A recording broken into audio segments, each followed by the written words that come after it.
Hey Crusaders, I'm Julius. And I'm AJ. And today we're going to talk about what we thought of X-Men Days of Future Past. So AJ, what'd you think? I loved it a lot. Mm-hmm. I was kind of worried going into this, but with 95% of critics liking it on Rotten Tomatoes, I was really excited going into it. And all my expectations, everything I wanted was in this movie. Yeah, I have no negative. Thinking like there's like some maybe stuff like, my biggest criticism of it would be like, everything in X2, X3, the Wolverine, all the, past X-Men movies. Spoilers if you guys haven't seen the movie. We forget this every time. But it's a review. Yeah, spoilers. But I would totally... That'd be the only thing. Yeah. It's like they erased it, but then, then again, most of the timeline sucked after X2, so I'm okay with that. And I think, with that, I don't know what all has changed. Because when you have time travel and, you're creating, new realities, it's like, I don't even know. Yeah. But I think one thing that I feel like I robbed the experience for myself would be when I was just waiting for the end. I was just waiting for Bryan Singer to say, okay, here's the X universe now. And I was just waiting to see what would change, what wouldn't change, who would be brought back from the dead. And I feel like that robbed the experience for me because I'm not actually watching the movie. I was just waiting for the end. And then when the end came, I was like, sweet.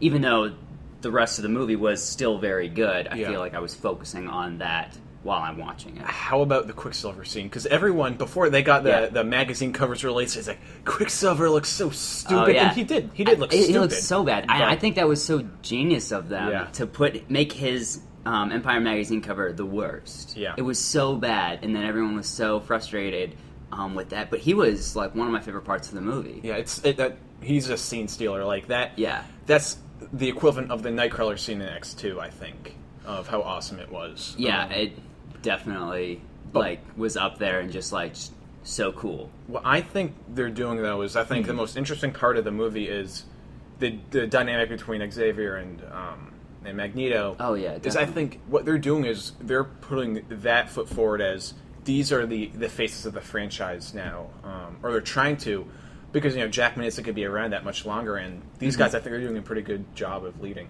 Honestly, Fassbender and McAvoy, they're so good. Yeah. I love them in First Class. They were my favorite parts of First Class, and that they were the reason why First Class was my favorite X movie. Yep, totally. But in this, it was just so much more. Yeah. To see a distraught Charles Xavier, that's not something I ever really think of.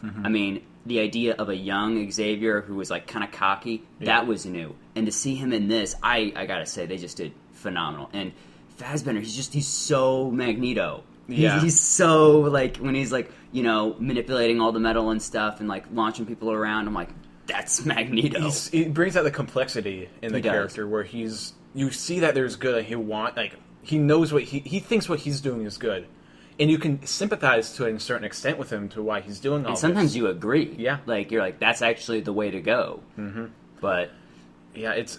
Jackman never looked... He hasn't looked better for the Wolverine... it's insane. He's 45. I know. It's funny. I rewatched all of the previous X-Men movies before watching this one, and he's so small in X1. It's ridiculous to see how jacked Jackman's got. Yeah. So I props to him. I really thought it was cool the way they did that and the way they set it before the events in Origins. Yeah.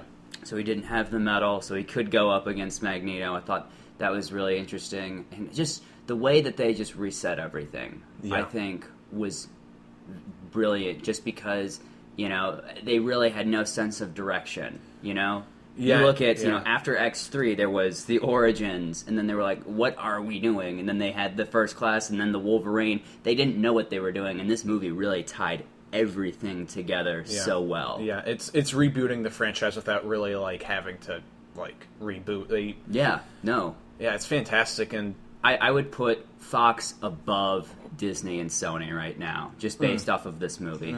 I would say they have a better grasp of what's going on. I loved Cap, I loved the Winter Soldier. Yeah. But I think I gotta give so far the best Marvel movie of this year would probably go to Days of Future Past.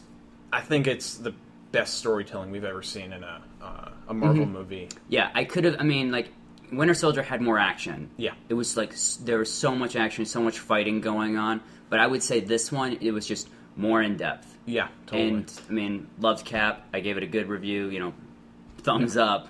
I'm gonna buy it on Blu-ray, but this I gotta say was better. And Cap that's my favorite Marvel Studios movie. Like, yeah. so far. That was like up there with like Spidey 2 as being my favorite Marvel movie. This edges both of those out. I mean, like, yeah, I'm gonna have to go look at like my Marvel movie list and just like re-rank everything after this summer, just because of Winter Soldier and all this stuff, like Days of Future Past. So, man, what'd you think of the end credit sequence with Apocalypse? So good.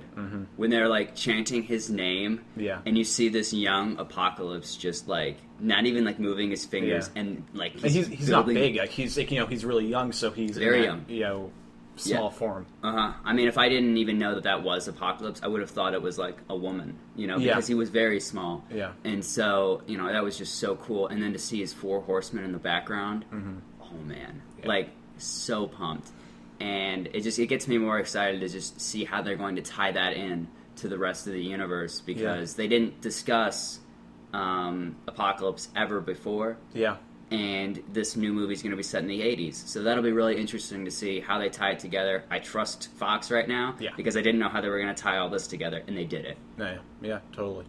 So, what would you give the final score of X-Men Days of Future Past? I want to see it again. I feel like I need to, but I mean, I'm going to go like pretty high. I'm going to go like 9.4. Yeah, I'd give it 9.5. Yeah, it beat every expectation I had that I have for it. It's, I think, just the best Marvel movie, let alone X-Men movie. Yeah, I agree with you. All right, so guys, I think that's all we have for you today. Make sure you guys like, comment, subscribe, and let us know what you think about Days of Future Past in the comments below. Stay ace.